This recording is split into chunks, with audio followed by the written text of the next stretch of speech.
entrar em tentação. Esta é a vontade de Deus para nós, não entrar em tentação. Tentação é bom você evitar. Tentação é sempre quando você está para ferir a vontade do Senhor. Uma provação, já falei para vocês, pode se tornar uma tentação se você não vigiar. Uma provação, uma coisa difícil, complexa, delicada, pode se tornar uma tentação. Não é a origem, porque nós temos essas duas palavras, provação e tentação. Tentação é algo diabólico, provação não. Provação geralmente é do próprio Deus. Só que uma provação pode ser aproveitada pelo inimigo e você perder a grande chance da sua vida. Você está ouvindo isso aqui? Diga, a grande chance, diga isso, a grande oportunidade da minha vida. Provação é coisa boa, meu irmão. Já falamos isso aqui 2 vezes. Provação é coisa boa. Provação é Deus querendo te aprovar. Tem provação, é que Deus quer te aprovar. Tem tentação, é o diabo querendo te derrubar. E como é que ele te derruba? Quando você comete um pecado, um delito? Não, irmãos, é quando você fere conscientemente um princípio do Senhor Deus. Um princípio, você sabe, você conhece, aí você fere aquilo. Você ouviu isso bem ouvido? Está claro isso? Hoje eu quero aproveitar um texto que eu li, que eu preguei em Hebreus esses dias. Eu quero ver com vocês esse texto assim, dentro desse contexto de não entrar em tentação. Então assim, faça tudo o que estiver ao teu alcance para não entrar em tentação. Se você pensar bem assim, fora aquelas áreas que você já conhece, você tem poucas tentações, quase nada, pode perceber, pode ver. Fora aquelas áreas, naquela área que você já sabe, porque nós sabemos, fora aquela área, raramente você entra em tentação. É naquela área, você sabe qual é a área, e qual área pode virar outra área de tentação, você sabe, poucas vezes. Agora, quantas provações viraram tentações? O inimigo se aproveitou dela. Hein, irmãos? Você está me ouvindo ainda? Quantas provações que eram boas oportunidades para você crescer, fortalecer-se, desenvolver-se, e essa provação virou uma tentação, porque o inimigo percebeu que você estava amarelando. Pegaram isso? Tentação é do diabo, é para você ferir algo que você conhece do Senhor Deus. Olha só, Jesus não era filho de Deus, sim ou não? O unigênito, o único. Ele não estava com fome? Estava o diabo. Então falou assim, ó, transforma estas pedras em pães. Gente, por que transformar pedra em pão, se o campo estava dando trigo, maçã e outras frutas ou mais? Por quê? Está percebendo? Percebe que eu estou ferindo uma naturalidade, uma lei natural. Depois, qual foi o outro motivo de Cristo vir ao mundo? Ele é rei. Ele é rei, ele demonstrou que era rei. Ele falou para Pilatos que era rei, ele disse para Pilatos, eu sou rei. Eu sou rei. Então o diabo foi lá e falou assim, ó, quer ser rei mesmo? Você quer ser rei mesmo? Eu tenho um caminho fácil, percebe? Eu tenho um caminho fácil. Você me adora, em todos os reinos do mundo te dou, você é rei, pronto, acabou, está resolvido. Percebe que ele de novo está sendo tentado a ferir.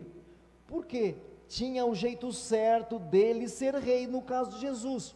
Ele falou para Pilatos, não, meu reino não é desse mundo, meu reino não é desse mundo. Depois, novamente, Jesus Cristo não era para ser aceito como Messias, e quem é que iria reconhecê-lo como Messias? A religião, o sistema religioso. E eles reconheceram.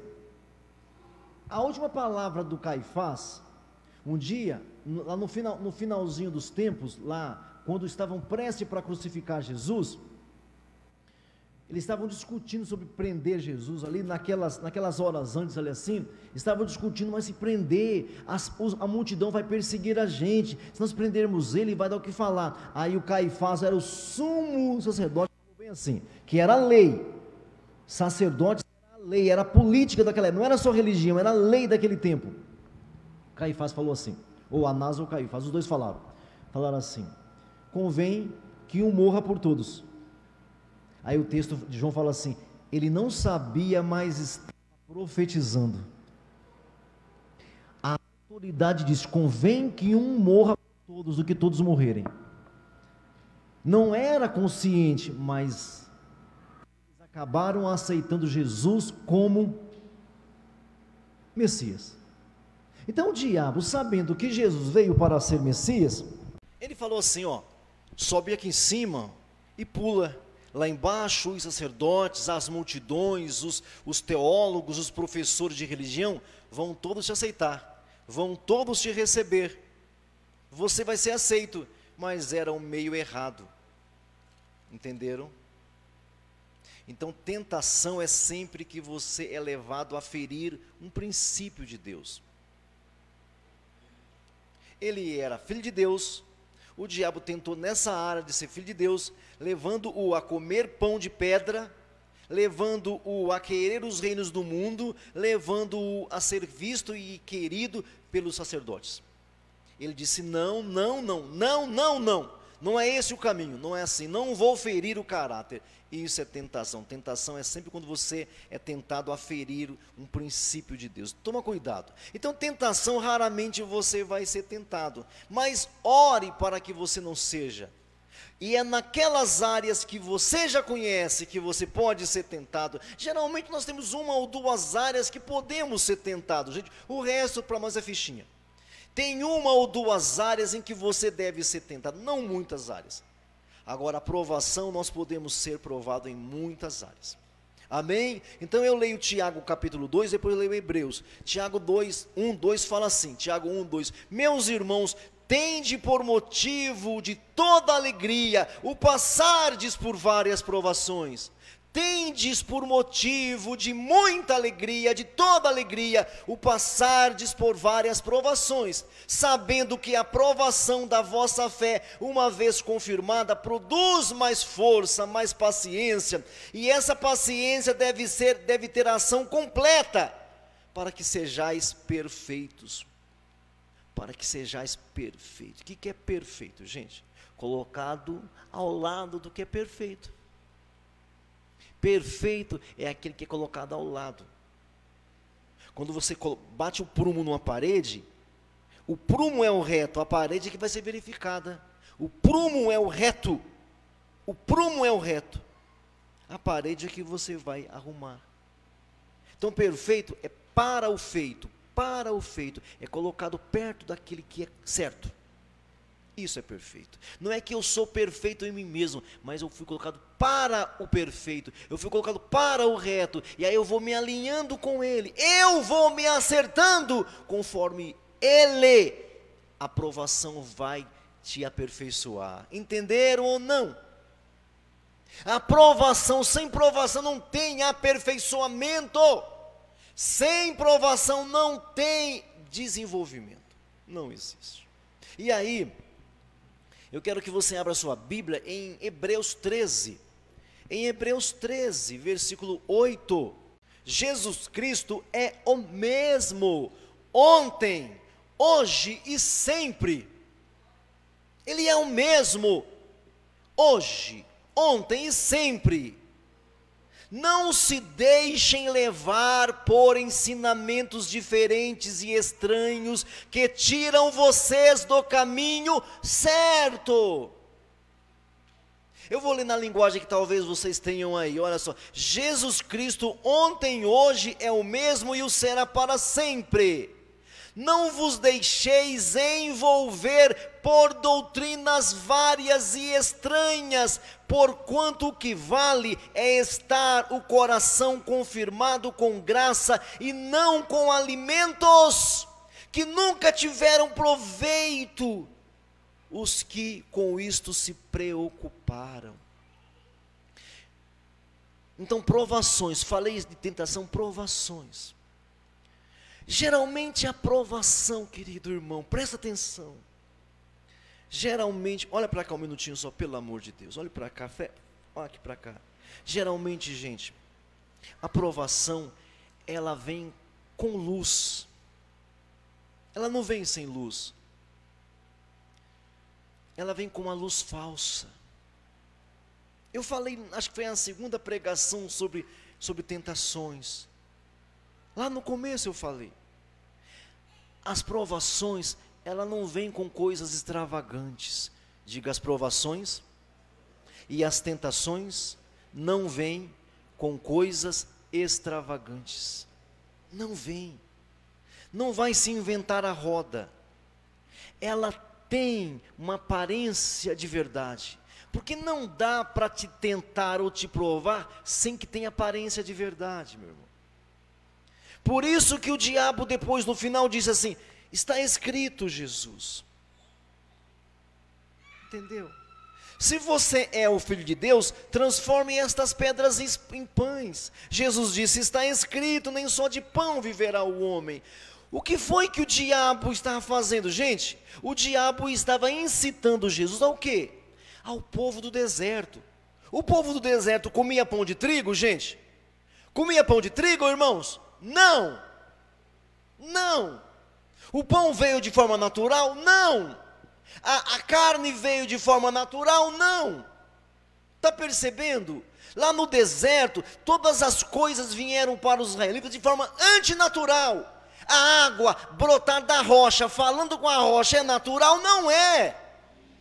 Todos os milagres, todas as provações que vieram para eles lá no deserto, gente, não foi natural. Agora o diabo está usando isso, porque é assim que nós somos, irmãos. Oh, meu Deus. É assim que nós somos, gente. Nós queremos, olha para cá, nós queremos um movimento. A gente quer uma poção. A gente quer uma bola de cristal. Gente, fala a verdade, irmãos. Quando você vê aqueles filmes com feitiçaria, quando você vê aqueles filmes com ocultismo, quando você vê aqueles filmes com portais de feitiçaria, assim, você não fica assim, puxa vida, puxa vida, puxa. Você não fica assim? Eu queria saber o futuro. Para quê? Eu te falo o futuro seu. Eu te falo. Você vai morrer. Não vai? Alguém aqui não vai morrer? Alguém aqui não vai morrer? Eu te falo o seu futuro, você vai morrer. E outro futuro, ninguém sabe, eu sei. Você vai ser enterrado. Ninguém sabe disso.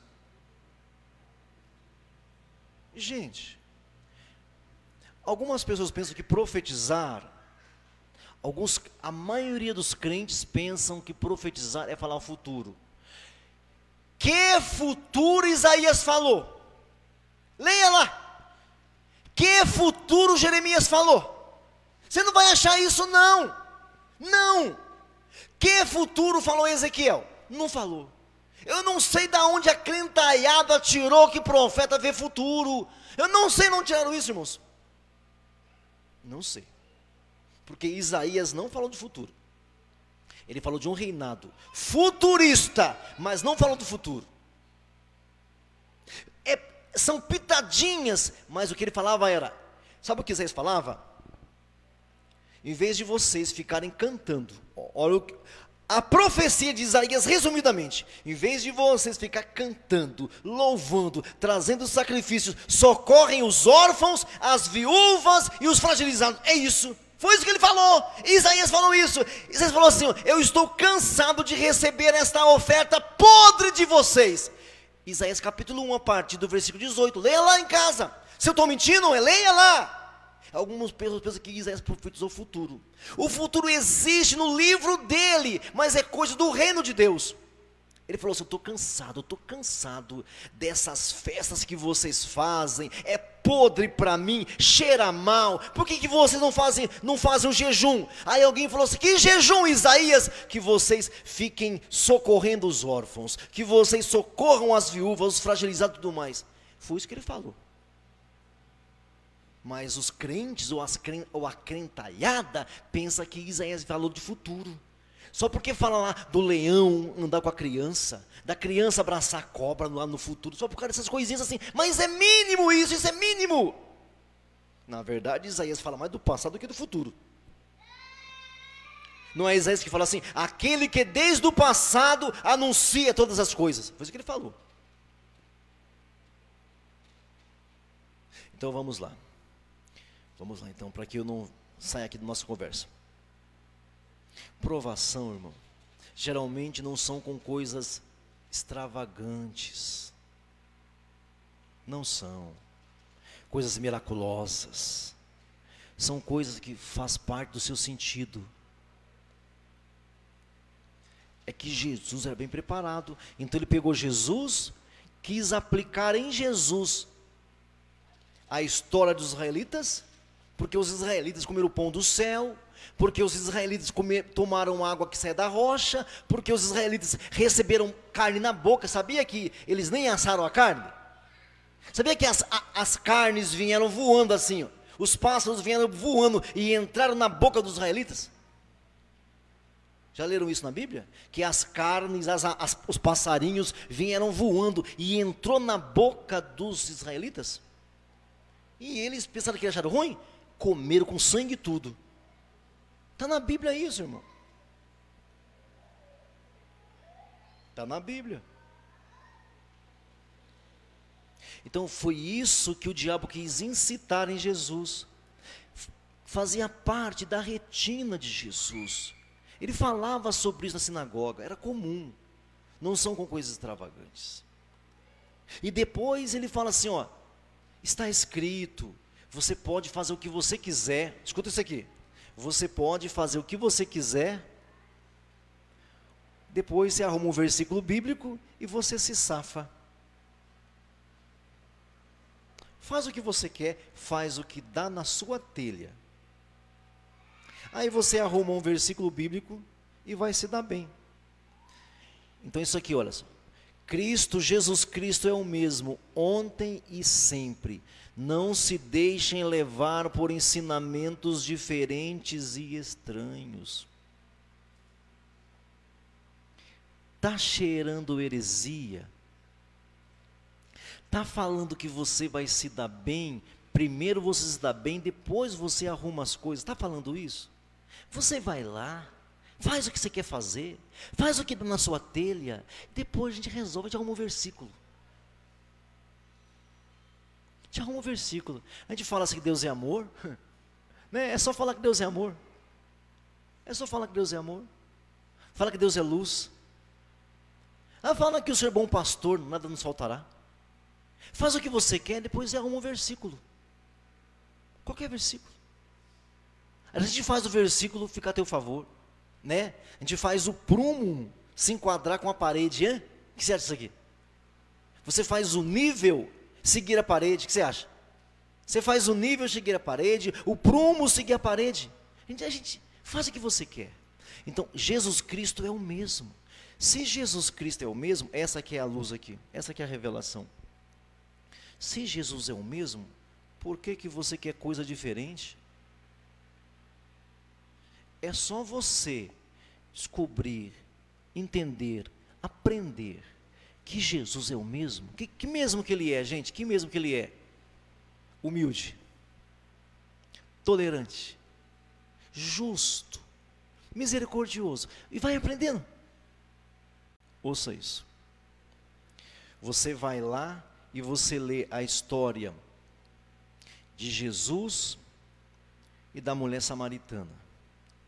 Você lê a história de Jesus e a mulher samaritana. Quem é você na história? Quem é você na história? Não é quem era, quem é. Tá bom, para ser mais duro, mais a flor da pele, você vai lá e você lê a história de Jesus e o cego Bartimeu. Você e o cego Bartimeu. Quem é você na história? Você é Jesus ou você é o cego Bartimeu? Quem é você na história?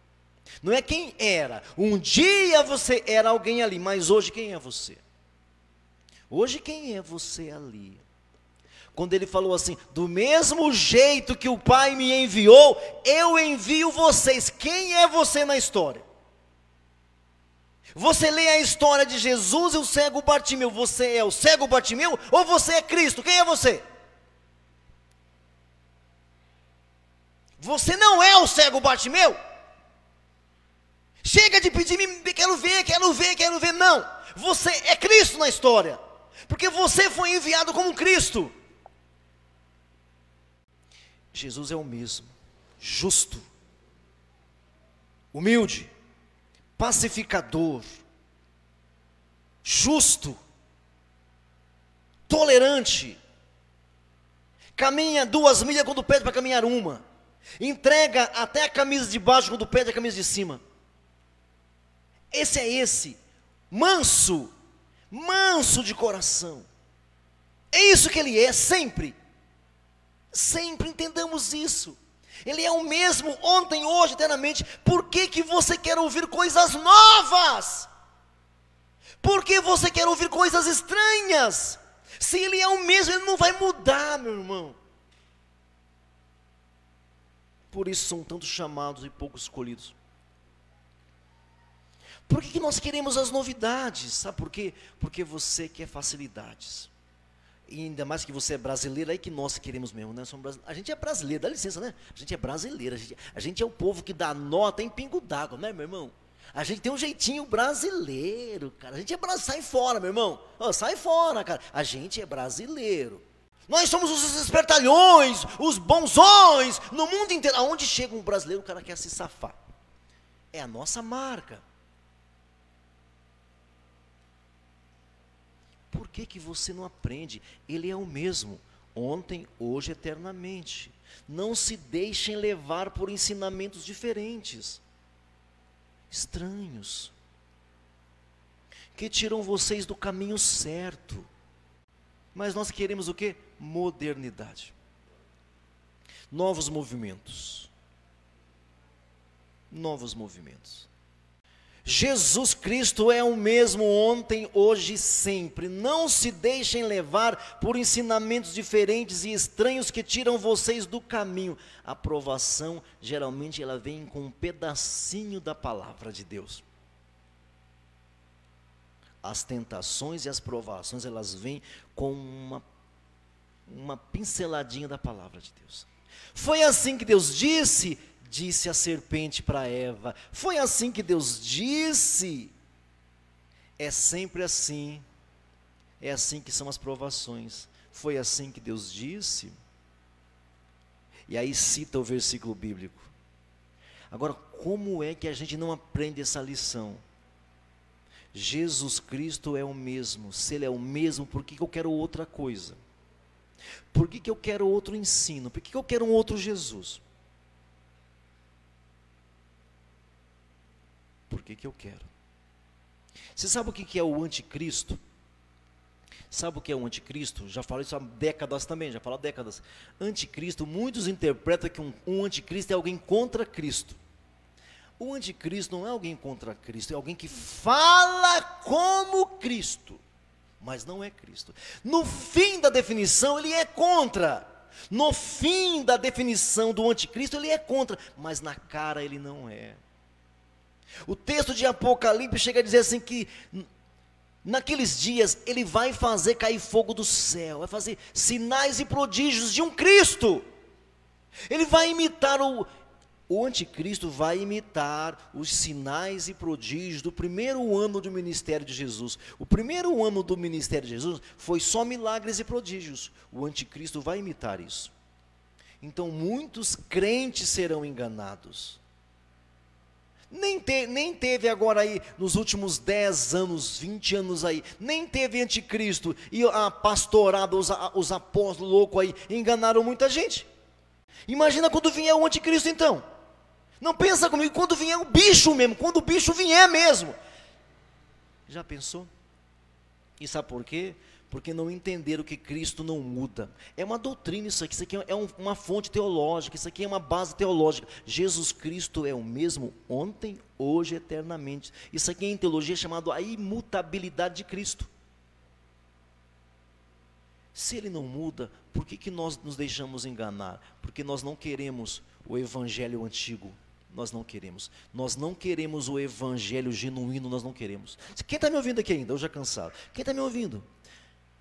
Nós não queremos o evangelho antigo. O evangelho mesmo, a gente não quer. A gente quer a religião evangélica. Porque a religião evangélica passa pano para tudo. Então as provações, meu irmão, as provações passam pelo engano no ensino. Pelo engano na instrução. As provações e as tentações passam pelo engano no ensino. Então, se você foi mal ensinado, foi mal instruído, com certeza você perderá na provação. É certeza. Com certeza você vai cair na tentação. E não só cair, porque a gente cai mesmo. Eu caio, você cai também. Vamos ficar caídos na tentação. Jesus Cristo é o mesmo ontem, hoje e eternamente. Não se deixem levar por ensinamentos diferentes e estranhos disso, de que Ele é o mesmo, logo a palavra dEle é a mesma, de que Ele não é diferente, Ele é o mesmo, a palavra dEle é a mesma, não é estranha nem diferente. Então vigiem, vigiem na provação. Tem alguma coisa estranha, tem ensinamento moderninho, fuja disso, porque do contrário você vai ser reprovado. Curva a sua cabeça, feche os seus olhos.